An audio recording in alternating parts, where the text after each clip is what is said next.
Trofie, a twisted blade of dough, a sharp-edged coil. A pasta that, when under pressure, strains out into a spear. Is it representative of the region and the people? I'm not really sure, but I'm noticing the locals in these small Ligurian towns aren't as welcoming as in the south. Maybe it's all the tourists. Maybe it's the high demand for trofie. All I know is that in the seaside port of Sori, there's a pasta crusader by the name of Sofia. And the demand for trofie in this small town has recently grown out of control, and handmade is quickly being replaced by the machine. She and her group of nonas are battling to keep this handmade shape alive, and I want to learn whatever I can from these like-minded pasta warriors. I hope they're friendly.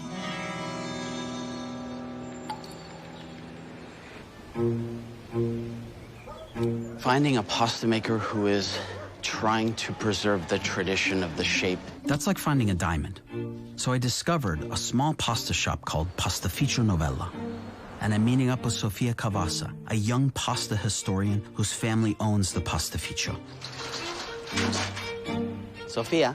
Hey. Hi. Hi. I'm Evan. Nice Good to meet you. Thank you so much for meeting me. This is the shop, huh? This is our shop, yes. Take a coffee. Okay. Talk a little bit, Let's maybe. go.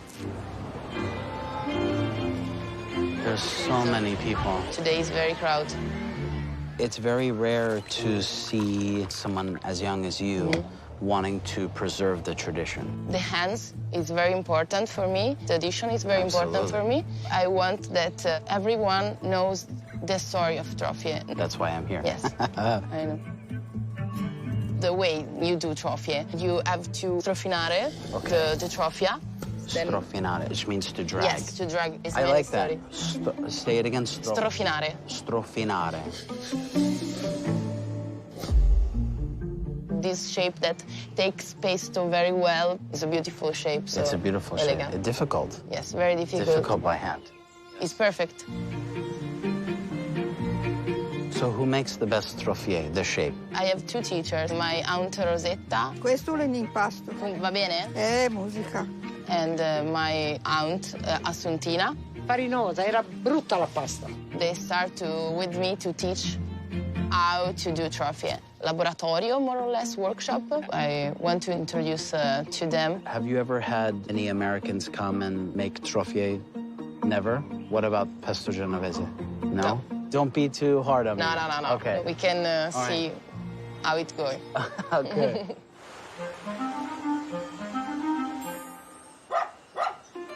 Sofia has arranged for me to make trofie with these, you know, culinary monsters.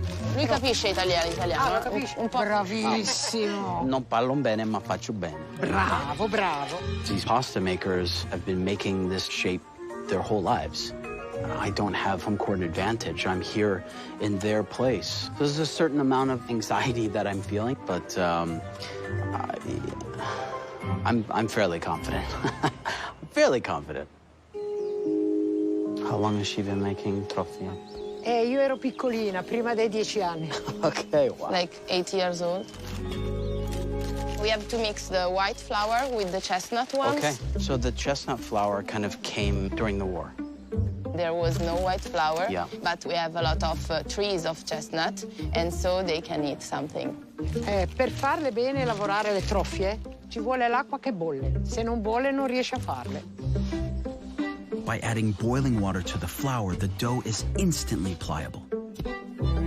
It's hot. Calda. Elastica. This is so nice. The dough is so different. Each lady has his own part of the hand that they use. Lei sì. Io faccio col mignolino. No, io uso questa. I actually think this is the first time that I've practiced a shape with that many experts at one time. So I'm just going to attempt to do this. Più piccole, più piccole. They're too big.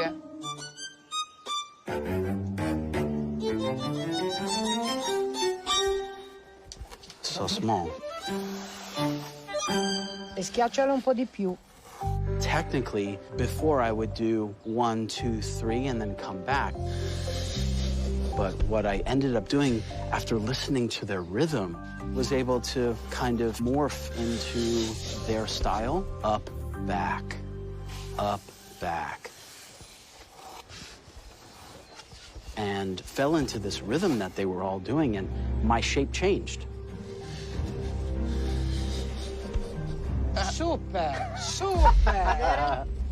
Bravo, bravo. Changed for the better.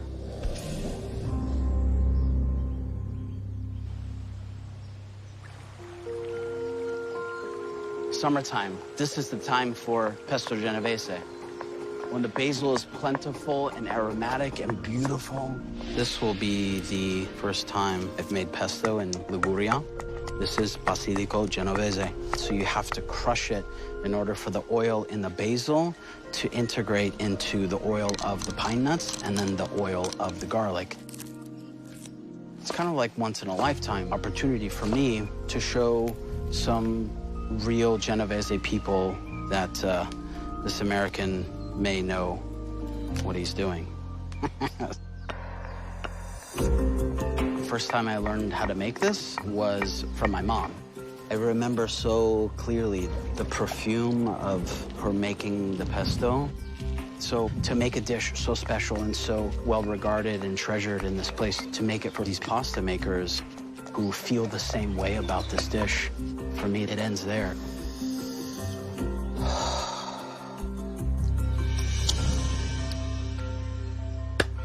Pronto.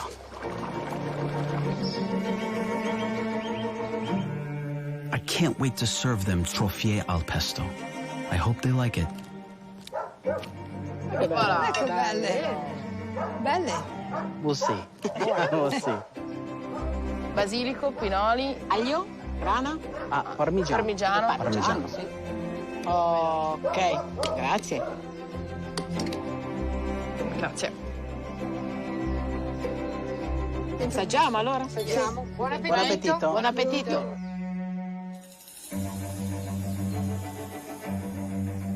Un botto di aglio.